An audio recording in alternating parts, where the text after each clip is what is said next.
Hi friends, this is Swapna. Welcome back to our channel smart Telugu house wife. ఏం చేస్తున్నారు అందరూ? ఎలా ఉన్నారు? బాగున్నారా?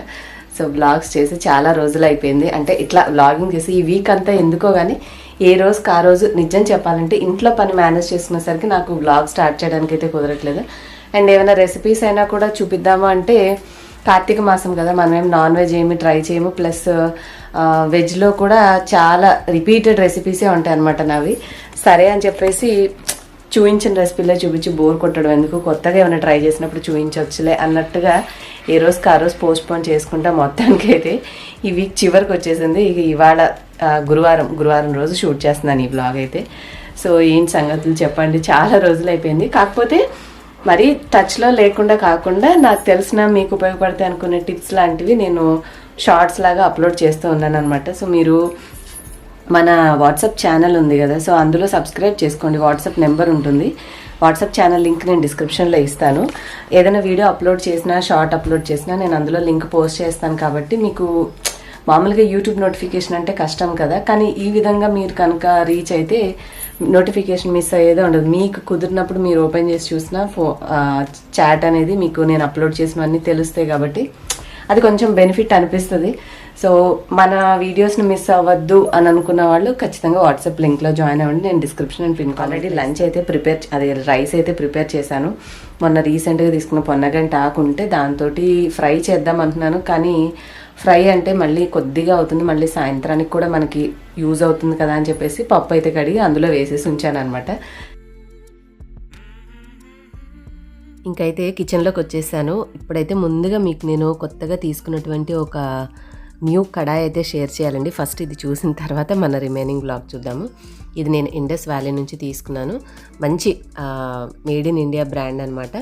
కడాయి వచ్చేసి 24 సెంటీమీటర్స్ ట్రైప్లై స్టెయిన్లెస్ స్టీల్ది. మనకి ఈజీగా క్లీన్ చేసుకోవచ్చు, అలాగే ఫాస్ట్గా ఈవెన్గా హీట్ అవుతుంది. వైడ్ డబల్ హ్యాండిల్ ఉంటుంది, డ్యూరబుల్ అనమాట.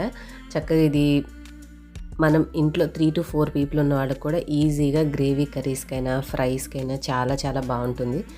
మనం అల్యూమినియం బదులుగా స్టీల్ అనేది ఇప్పుడు అందరూ ప్రిఫర్ చేస్తున్నారు. కాబట్టి ఒకప్పుడు స్టీల్వి చూపించడం అంటే ఎవరో ఒకళ్ళు అన్నట్టుగా ఉండేది, కానీ ఇప్పుడు అందరూ కూడా స్టీల్లోకి స్విచ్ అయిపోయారు కదా. సో మన ఇంటి అవసరాలకు తగ్గట్టుగా మీరు ఏదైనా తీసుకోవాలంటే హ్యాపీగా ఇండస్ వ్యాలీ నుంచి ఇది తీసుకోండి. క్వాలిటీ అండ్ డీసెంట్ వెయిట్, మంచిగా వెడల్పు, చాలా చాలా బాగుంది. చూస్తారు కదా ఓపెన్ చేసిన తర్వాత మనకి ఈ కడాయితో పాటుగా వాళ్ళు ఒక ఇదేంటి వుడెన్ది స్టిక్ అంటే చెక్కది కూడా గరిటె టైపుది పంపించారు, స్పాచులా అనేది. సో దాంతో మనము స్క్రాచెస్ పడొద్దు అని అనుకుంటే అది వాడుకోవచ్చు, లేదంటే మన ఇంట్లో రెగ్యులర్ అయినా యూజ్ చేసుకోవచ్చు. మేబీ వాడు కాంప్లిమెంటరీగా యాజ్ ఎ సెట్గా దీంతో పంపించారు మనకి. చాలా చాలా బాగుంది. మీరు కూడా తీసుకోవాలంటే లింక్ నేను డిస్క్రిప్షన్లో ఇస్తానండి. అలాగే మీరు మోర్లా స్వప్న అనే కోడ్ ఉపయోగిస్తే మీకు ప్రోడక్ట్ ప్రైస్ మీద 12% డిస్కౌంట్ కూడా వస్తుంది. సో మరొక కొత్త బాండి కొన్న తర్వాత స్టార్టింగ్కి కర్రీస్ ఎందుకు, ఏదైనా ఒక చిన్న స్వీట్ చేసి మొదలు పెడదాంలే అని చెప్పేసి ఒక రవ్వ కేసరి అయితే చాలా తేలిగ్గా త్వరగా అయిపోతుంది కదా. సో అది చేద్దామని ముందైతే రవ్వ వేపుతున్నాను. బొంబాయి రవ్వ కొద్దిగా వేసుకొని కొంచెం డ్రైగా కంటే కూడా కాస్త కొంచెం నెయ్యి వేసుకుని ఫ్రై చేసుకున్నామంటే చాలా మంచి అరోమేటిక్గా టేస్ట్ కూడా బాగుంటుంది. మనకి ఫ్లఫీగా రావాలంటే కేసరి అనేది మరీ ముద్దగా కాకుండా ఫ్రై చేసుకుంటే బాగా వస్తుంది.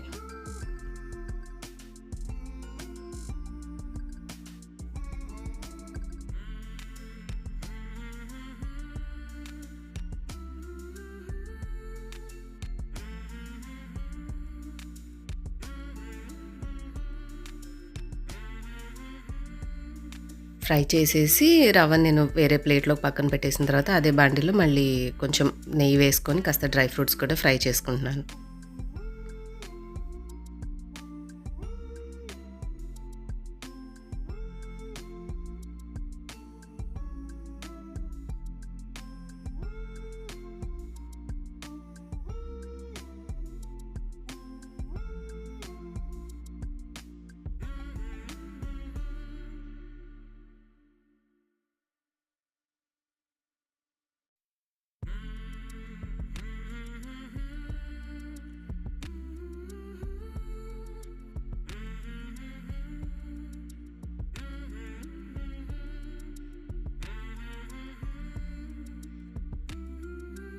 ఒక కప్పు రవ్వకైతే మనకి 3 cups వాటర్ అయితే బాగా సరిపోతాయి. నేనేంటంటే సగం నీళ్లు సగం పాలు తీసుకొని మిక్స్ చేసుకున్నాను. దీనివల్ల టేస్ట్ ఇంకా బాగుంటుంది. మనం అచ్చంగా నీళ్ళతో చేసేదానికంటే కూడా కొంచెం పాలు మిక్స్ చేసుకుంటే టేస్ట్ బాగుంటుంది.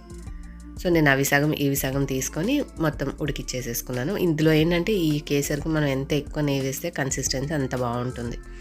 మరీ వైట్గా ఉందని చెప్పేసి కొద్దిగా కేసర్ కలర్ వేసి మిక్స్ చేసుకుంటే కలర్ఫుల్గా బాగుంటుంది. అండ్ ఫైనల్గా మనం ఆల్రెడీ ఫ్రై చేసుకున్నటువంటి డ్రై ఫ్రూట్స్ యాడ్ చేసుకుంటే గార్నిషింగ్ చేసుకుంటే మంచిగా యమ్మీ స్వీట్ అనేది రెడీ అయిపోతుంది. చూసారు కదా, ఏమాత్రం అంటుకోకుండా చక్కగా మంచిగా వచ్చింది. అంటే క్వాలిటీ వైజ్గా కానీ బరువుగా కూడా చాలా బాగుందండి. సో మీరు తీసుకోవాలంటే మాత్రం మర్చిపోకుండా డిస్క్రిప్షన్లో ఆర్ పిన్ కామెంట్లో నేను లింక్స్ ఇస్తాను. ఆ లింక్స్ ద్వారా నా కూపన్ కోడ్ మోర్లా స్వప్న అని కూడా యూస్ చేసి మీరు పర్చేస్ చేయడం వల్ల 12% డిస్కౌంట్ అయితే వస్తుంది. సో ఫైనల్గా అయితే స్వీట్ రెడీ అనమాట. It's tasting time. చాలా బాగుంది. నేను స్వీట్ ఇంకొంచెం ఎక్కువ వేసుంటే ఇంకా బాగుండేది. మనం ఇంట్లోనే కదా, ఎందుకు అంత ఎక్కువ అని నేను మీడియంగా వేసుకున్నాను. నా టేస్ట్కి నాకు మంచిగా పర్ఫెక్ట్గా వచ్చింది.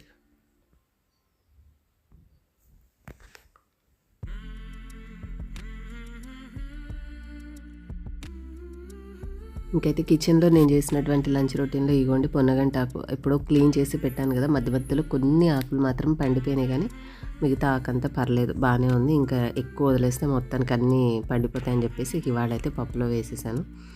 అండ్ ఇంకా ఈరోజు మిల్క్ అయితే 2 టైప్స్ తెప్పించామన్నమాట. ఒకటి ఆవు పాలు దొరికాయి, ఎవరి దగ్గర ఉన్నాయని చెప్తే అవి తీసుకున్నాను. అండ్ 1/2 లీటర్ మామూలు రెగ్యులర్ మిల్క్ తీసుకొచ్చాను. మనకి మామూలు పాలలోనే కల్తీ లేకుండా దొరకడమే కష్టం, అంటే ఇంకా ఆవు పాలు దొరకడం ఇంకా కష్టం అనమాట. ఇదిగోండి, ఈ యొక్క బాక్సెస్ ఫ్రిడ్జ్లో పెట్టుకునే స్టోరేజ్ బాక్సెస్లో వీటిలో స్టోర్ చేసుకుంటే ఆకుకూరలు అనేవి ఫ్రెష్గా ఉంటాయి. ఇది 1 టైం యూజ్ చేశాక టిష్యూ ఎంతైనా నానిపోయి ఉంటుంది కదా, మళ్ళీ ఇంకొక రకం ఆకుకూర అందులో పెట్టడానికి కాకుండా నేను ఇంకా ఈ పేపర్ని ఏంటంటే స్టవ్ మనం వంట చేసేటప్పుడు ఆయిల్ అలాగా చిందుతూ ఉంటుంది కదా, పిండి కానీ ఏదైనా పడినప్పుడు అలా క్లీన్ చేసుకోవడానికి పెట్టేసేసుకుంటాను. అండ్ ఆ బాక్స్లో మళ్ళీ ఫ్రెష్ పేపర్ వేసేసి ఏమైనా ఆకుకూరలు కానీ కరివేపాకు అవి తెచ్చినప్పుడు స్టోర్ చేసుకుంటూ ఉంటాను. ఇంక పచ్చిమిర్చి అయితే రీసెంట్గా నాటు మంచి దొరికాయి. సో వీటిని మాత్రం ఈ బాక్స్లో పెట్టేసి ఉంచాను. చాలా ఘాటు ఉన్నాయి, మంచిగా ఉన్నాయి.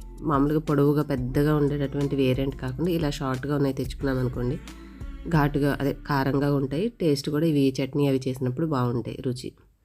ఆ పెద్దగా ఉన్నాయి తెచ్చి చేసినా కూడా మనకేంటంటే చప్పగా ఉంటాయి కానీ టేస్ట్ అనిపించదు చట్నీ అనేది. అందుకని వీటిని జాగ్రత్తగా పప్పులోకి అట్లా మనకి టేస్ట్ బాగా వేరియేషన్ తెలియాలి అనిపించే రెసిపీస్లోకి వాడుతూ ఎక్కువ తొందరగా పండిపోతున్నాయి అనేవి ముందు తీసి వాడేస్తూ మిగిలినవి ఫ్రెష్గా ఉన్నవి అలా స్టోర్ చేసుకుంటూ ఉంటాను. ఆల్రెడీ పొడవుగా ఉన్నాయి కూడా ఉన్నాయి, అవి కర్రీస్కి వేస్తూ ఉంటాను. ఇది పప్పు కదా, సో కొంచెం స్పైసీగా ఉండి ఆ ఫ్లేవర్ తెలిస్తే బాగుంటుందని చెప్పి పర్టికులర్గా ఈ యొక్క పచ్చిమిర్చి యూస్ చేస్తున్నాను.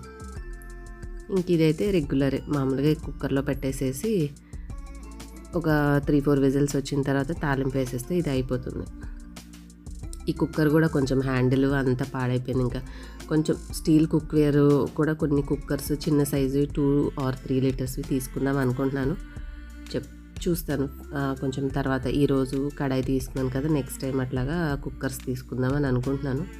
తర్వాత అవి తీసుకున్నప్పుడు మీతోటి షేర్ చేస్తాను. మార్నింగ్ పెసరట్టు వేసాను. సో ఆ పెసరట్టు వేసిన బాండి అలాగే ఉంది. మళ్ళీ ఏమైనా ఈవినింగ్ అవసరం అయితే చేయాల్సి ఉంటుంది కదా అని చెప్పి కడిగేయకుండా అలాగే పక్కకు పెట్టి ఉంచాను.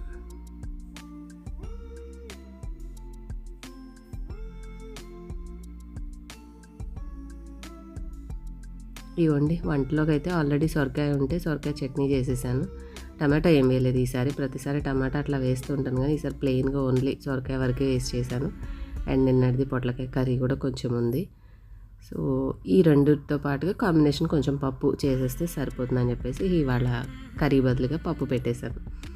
అండ్ చలికాలం కదా, అసలు పెరుగు సేలే అవ్వట్లేదు తినబుద్ధి కాక, అది కూడా చాలా ఉంది. అండ్ ఇప్పుడు మీకు ఒక మంచి యూస్ఫుల్ టిప్ చెప్తానండి. ఇది ఏంటంటే మా రీసెంట్గా తీసుకున్న బ్రెడ్ లాస్ట్ 2 స్లైసెస్ మిగిలిపోయినాయి, ఎవరు తినలేదు. ఇంకా డేట్ అయిపోతుందని చెప్పేసి ఏం చేశాను, ఎయిర్ ఫ్రైయర్ ఉంది కదా, దాంట్లో 180 degrees ఒక 2 minutes 3 minutes పెడితే ఇట్లా చక్కగా రస్క్ లాగా గట్టిగా అయిపోయినాయి అనమాట. దీనివల్ల ఇక డ్యామేజ్ అవ్వవు, మనం అవసరమైనప్పుడు యూస్ చేసుకోవచ్చు. లేదంటే సూప్స్లో మనము యాడ్ చేసుకోవడానికైనా బాగుంటాయి. సో మనం ఓవెన్లో అయినా చేసుకోవచ్చు, ఒట్టిగా ప్యాన్ మీద అయినా ఇట్లా గట్టిగా డ్రై అయ్యేలాగా చేసి ఉంచుకుంటే నిల్వ చేసుకోవచ్చు అనమాట. నెక్స్ట్ టైం ఎప్పుడైనా మీకు అలా మిగిలిపోతే డెఫినెట్గా ట్రై చేయండి. ఇది ఇవాల్టి బ్లాగ్. నచ్చితే like and share and subscribe for more videos. Next వీడియోలో మళ్ళీ కలుద్దాం. బాయ్.